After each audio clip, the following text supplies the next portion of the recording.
Mes chers amis en Jésus-Christ, remercions encore une fois de plus le Seigneur Jésus-Christ de nous avoir permis de nous rassembler autour de sa parole. Que le Seigneur nous accorde son Esprit Saint pour la compréhension de ce message. Thème, huile de la femme. Référence, 2 Rois 4 chapitre 4 versets 1 à 7. Moïse était le prophète du matin ou du temps de la loi, et tous les autres prophètes après Moïse étaient tous sous la loi, parce qu'ils n'ont parlé que de la loi de Moïse. Tandis que Jésus-Christ est le prophète du temps du soir ou venu sous la grâce, Deutéronome chapitre 18 versets 15 à 18, Hébreux chapitre 1 versets 1 à 4. Le serviteur qui craignait l'Éternel et qui est mort, c'était Moïse. Le créancier, c'est le diable, Satan. Les deux enfants, ce sont Israël et nous, les nations. République démocratique du Congo, Angola, Belgique, France, Allemagne, Espagne, Pays-Bas, Côte d'Ivoire, Cameroun, Canada, États-Unis, Japon, Australie, toutes les nations. C'est-à-dire les deux peuples de Dieu, Israël et les nations. Cette femme d'entre les femmes des fils des prophètes, c'est Israël, car Moïse a régné sur Israël. Moïse, homme de Dieu, est venu avec la loi pour nous racheter, c'est-à-dire nous obtenir la rédemption comme Jacob avait fait pour Léa et pour Rachel, en travaillant 14 ans chez Laban, c'est-à-dire 7 ans pour Rachel et 7 ans pour Léa. Mais Moïse a été incapable de nous racheter. C'est pourquoi Dieu lui avait demandé à Horeb d'ôter les souliers de ses pieds, Exode chapitre 3 versets 1 à 5. C'est ainsi que sa maison fut appelée, la maison du déchaussé, Deutéronome chapitre 25 versets 5 à 10. Josué pareillement. Malgré qu'il était l'image de Jésus-Christ, à cette époque de la loi, la rédemption n'était pas encore possible. C'est pourquoi Dieu, sous forme du chef de l'armée de l'Éternel, demandera à Josué d'ôter ses souliers de ses pieds, Josué chapitre 5 versets 13 à 15. Raison pour laquelle, David, avant de mourir, avait demandé à Salomon lorsqu'il bâtira la maison de l'Éternel, de faire des chandeliers d'or et des chandeliers d'argent. Mais en construisant, Salomon n'a fait que 10 chandeliers d'or et n'a pas fait les chandeliers d'argent, 1 Chronique chapitre 28 verset 15, 2 Chroniques chapitre 4 verset 7. Parce que dans cette maison construite par Salomon, il y avait la gloire de Dieu, symbolisée par l'or qui parle de la gloire ou la divinité de Dieu, alors qu'à cette époque de la loi, la rédemption était encore cachée.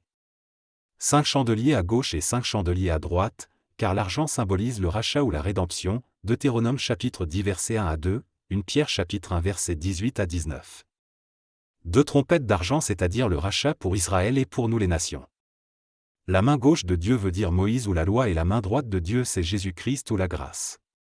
5 chandeliers de part et 5 d'autres, parlent seulement de la lumière divine du temps de la loi, comme du temps de la grâce. Le chiffre 5 parle du ministère, Éphésiens chapitre 4 verset 11, les uns comme apôtres, les autres comme prophètes, les autres comme évangélistes, les autres comme pasteurs et les autres comme docteurs. C'est aussi, les 5 doigts ou les 5 livres de Moïse, Genèse, Exode, Lévitique, Nombre et Deutéronome. Donc Moïse était incapable d'enlever la malédiction ou le péché, ou la mort dans le monde, parce qu'il n'était pas un plus proche parent, et son ministère était celui de la mort et de la condamnation, 2 Corinthiens chapitre 3 versets 7 et 9. Car la loi du rachat nous recommande la présence d'un plus proche parent, Lévitique 25 versets 23 à 25. Les terres que nous avions vendues, c'étaient nos propriétés, autrement dit, le jardin d'Éden ou la vie éternelle que nous avions vendu à Satan après la chute de nos premiers parents Adam et Ève. Romains chapitre 5 verset 12, Romains chapitre 6 verset 16. Personne n'était capable de nous racheter, car il fallait seulement et seulement la présence d'un plus proche parent, Lévitique chapitre 25 à 25. Le cas de Boaz avec Ruth. Ruth chapitre 3 verset 1 à 2, chapitre 4 verset 1 à 17. Comme Adam était fils de Dieu, Luc chapitre 3 verset 38, c'est Dieu lui-même, qui était alors le plus proche parent.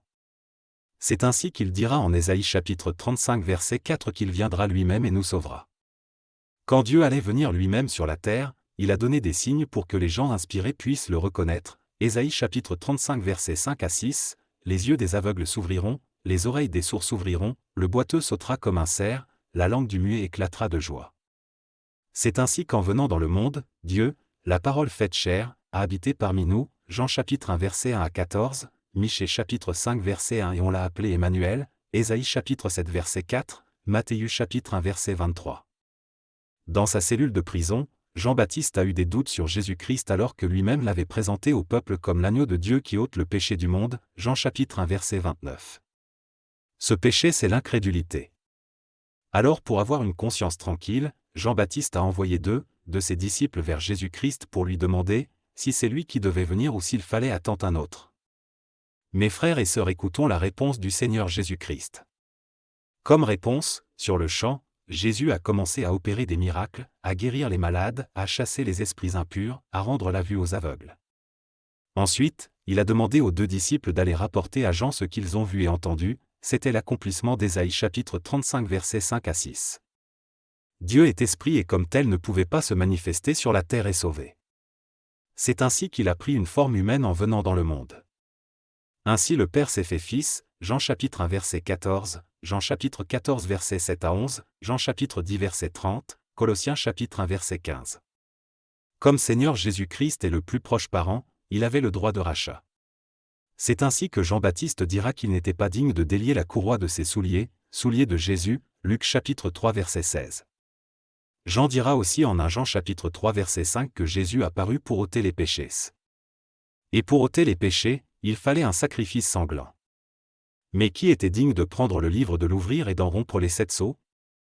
Hébreux chapitre 9 verset 22, Matthieu chapitre 26 verset 28, Hébreux chapitre 9 verset 9 à 14, Apocalypse chapitre 5 verset 1 à 10 nous a donné l'explication.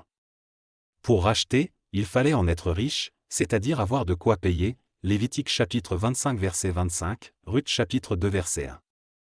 Moïse n'était pas riche et ne pouvait pas racheter, par contre Jésus-Christ était riche pour nous racheter. 2 Corinthiens chapitre 8 verset 9, Esther chapitre 1 verset 4. Ainsi dit, celui qui était mort et qui craignait Dieu, c'était Moïse. Il est mort sans pouvoir nous racheter de la main du diable, qui était le créancier, celui qui avait le pouvoir de la mort à cause du péché, car la Bible dit que le salaire du péché, c'est la mort, Romains chapitre 6 verset 23. Les deux enfants que le diable voulait prendre, pour faire ses esclaves représentaient Israël et nous, les nations, République démocratique du Congo, Angola, Belgique, France, Allemagne, Espagne, Pays-Bas, Italie, Côte d'Ivoire, Cameroun, Canada, États-Unis, Japon, Australie, Afrique du Sud, tous ces pays représentent les nations. La femme, c'est Israël, Ésaïe chapitre 54, versets 5 à 8. Le prophète Élisée représente Dieu le Père. Le vase d'huile représente Jésus-Christ qui avait reçu l'Esprit sans mesure, Luc chapitre 4 versets 18 à 9, Jean chapitre 3 verset 34. Le vase représente une personne comme Jésus-Christ ou nous-mêmes, 2 Timothée chapitre 2 versets 20 à 21. L'huile symbolise le Saint-Esprit, Matthieu chapitre 25 verset 1 à 2, Psaume chapitre 92 verset 11, Ecclésiaste chapitre 9 verset 8, 1 Jean chapitre 2 versets 20 et 27.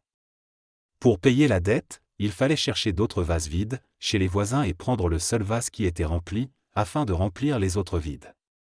Ceci explique ce qui s'est passé le jour de la Pentecôte, Actes chapitre 20 versets 1 à 12. En effet, avant de remplir les autres vases, il fallait prendre tout d'abord le vase d'huile, c'est-à-dire Jésus-Christ, et le soulever, Jean chapitre 8 versets 37 à 39.